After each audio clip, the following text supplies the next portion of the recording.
Assalamualaikum warahmatullahi wabarakatuh. Perkenalkan, nama saya Rizky Utami dengan NIM 079. Di sini saya akan menjelaskan tentang resume dari kelompok 8 hingga ke kelompok 13. Yang pertama, kelompok 8 yang berjudul Akuntansi Piutang. Pengertian akuntansi piutang adalah akuntansi suatu proses mencatat, meringkas, mengklasifikasikan, mengolah, dan menyajikan data transaksi serta berbagai aktivitas yang berhubungan dengan keuangan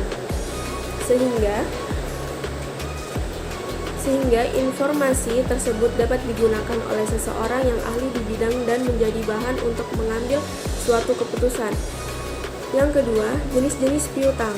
Jenis-jenis piutang menurut Warren Raven and First mengklasifikasikan piutang ke dalam 3 kategori, yaitu usaha, wesel, tagih, dan piutang lain-lain.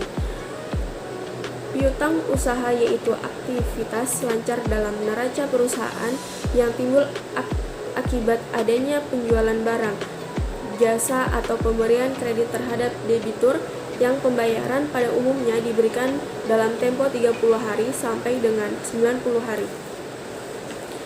Yang kedua, wesel tagih, yaitu piutang yang didukung instrumen kredit resmi seperti proses atau janji tertulis untuk membayar uang pada tanggal tertentu tanpa syarat. Yang ketiga, piutang lain-lain, yaitu biasanya disajikan secara terpisah dalam neraca piutang. Lain-lain meliputi piutang bunga, piutang pajak, dan piutang dari pejabat atau karyawan perusahaan. Dalam melakukan pencatatan piutang terdapat 2 dasar utama, yaitu jumlah penjualan dan saldo piutang. Terdapat 2 metode penghapusan piutang, yaitu yang pertama metode cadangan kerugian piutang, yang kedua metode penghapusan langsung. Selanjutnya, apabila perusahaan membutuhkan uang yang melebihi jumlah kas tersedia, kebutuhan kas dapat dipenuhi dengan segera dengan cara yang pertama, piutang dipakai sebagai jaminan, yang kedua menjual piutang atau dan mendiskontrolkan wesel. Selanjutnya, resume kelompok 9 yang berjudul Akuntansi Aset Tetap. Akuntansi aset tetap dalam akuntansi adalah aset yang berwujud yang dimiliki untuk digunakan dalam produksi atau penyediaan barang atau jasa untuk direntalkan kepada pihak lain atau untuk tujuan administratif dan diharapkan untuk digunakan selama lebih dari 1 periode. Aktiva atau aset merupakan harta yang menjadi sumber ekonomi perusahaan yang digunakan untuk kegiatan operasional perusahaan.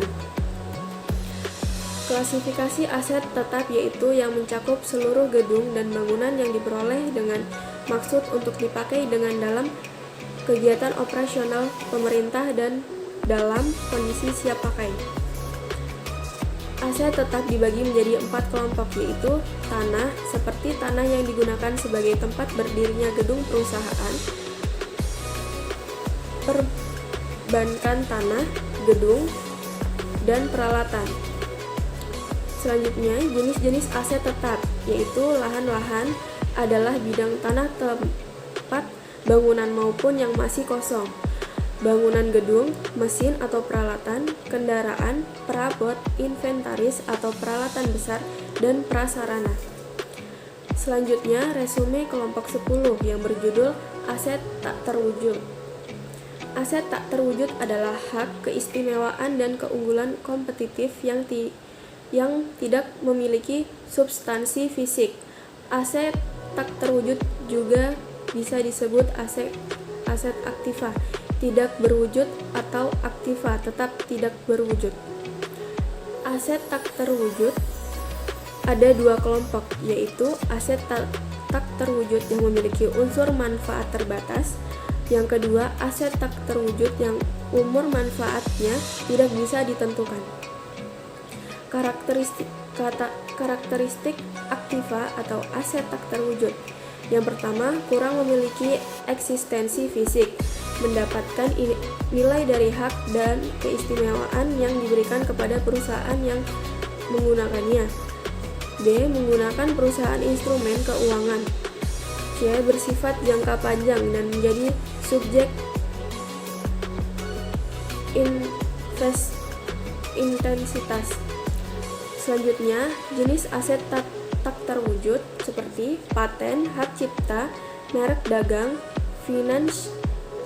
finansies, leasehold, goodwill.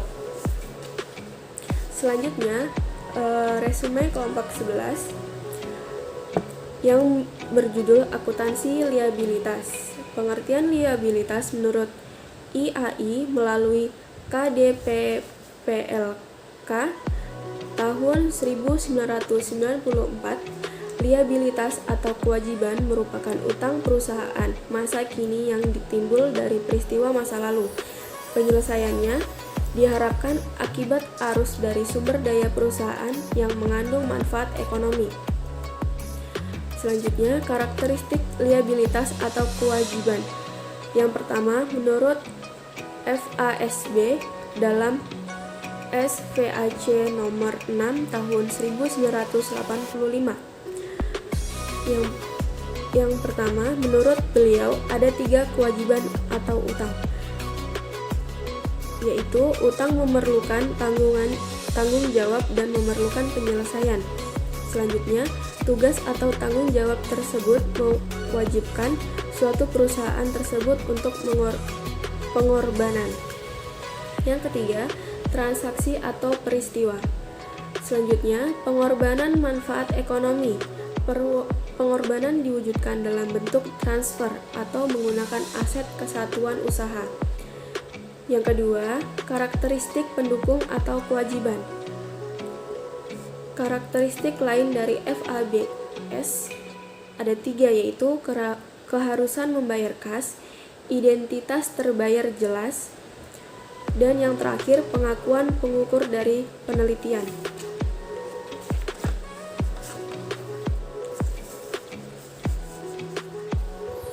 Selanjutnya, resume kelompok 12 yang berjudul akuntansi penggajian.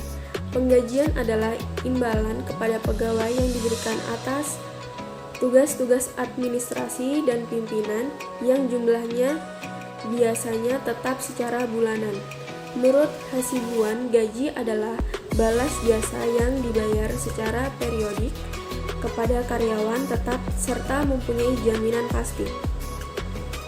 Tujuan sistem penggajian yaitu untuk menjamin bahwa status, tarif gaji, dan pemotongan gaji karyawan telah diotorisasi, bahwa pembangunan gaji atau jasa-jasa nyata hasil kerja karyawan telah diotoritas, dan bahwa biaya-biaya tenaga kerja telah dicatat. Standar dokumen dalam akuntansi menurut Mulyadi, yaitu yang pertama, A. Dokumen pendukung, B. Kartu jam hadir, C. Kartu jam kerja, D. Daftar gaji, E. Rekap daftar, F. Surat pernyataan gaji, G. Amplop gaji, dan yang terakhir H. Bukti kas keluar. Untuk resume selanjutnya, untuk resume kelompok 13 yang terakhir yang berjudul akuntansi untuk persekutuan. Teori akuntansi dan persekutuan muncul menurut para ahli. Yang pertama, ABP Statement nomor 4 dalam Smith-Skousen tahun 1995 mendefinisikan akuntansi merupakan suatu aktivitas jasa yang menyediakan informasi kuantitatif, terutama yang mempunyai sifat dalam pengambilan keputusan ekonomis, dalam memberikan keputusan pilihan-pilihan yang logis di antara berbagai tindak alternatif. Yang kedua, bentuk-bentuk organisasi dan dengan karakteristik persekutuan. Bentuk khusus: A. Persekutuan terbatas, B. Persekutuan dengan tanggung jawab terbatas. C. Perusahaan dengan tanggung jawab terbatas. D. Kelebihan dan kekurangan persekutuan. Yang ketiga, jenis rasio laba. Jenis rasio laba ada 5, yaitu rasio tetap, rasio berdasarkan pada saldo modal, gaji sekutu, bunga, gaji sekutu, dan bunga dibagi atas rasio tetap. Yang keempat, bentuk-bentuk organisasi perseorangan. Bentuk-bentuk organisasi perseroan terbatas. A. PT terbuka. B. PT tertutup. C. PT perseorangan. D. PT kosong.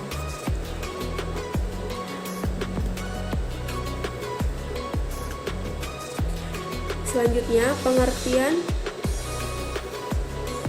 pengertian liduikasi. Liduikasi yaitu pelunasan kewajiban atau dalam arti lain yaitu terjadinya proses pengonversian atau pengubahan aset kas menjadi bentuk kas serta melakukan pelunasan atau kewajiban. Langkah-langkah liduikasi. Yang pertama, A. Menjual aset non-kas atau proses pengubahan aset non-kas menjadi bentuk kas yang disebut dengan realisasi.